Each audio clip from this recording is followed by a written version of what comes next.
Boss, balita ko daw may pinagugulpi si boss sa atin ah. Sino ba yan? Sinasabi sa akin ni boss, dito sa lugar na to dadaan. Maangas daw eh. Masubukan nga natin. Abangan natin. Boss, para nakikita lang ba yun? Kasi nga. Walang iba, yan talaga.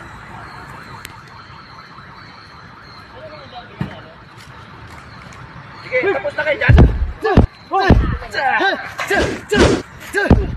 Hip,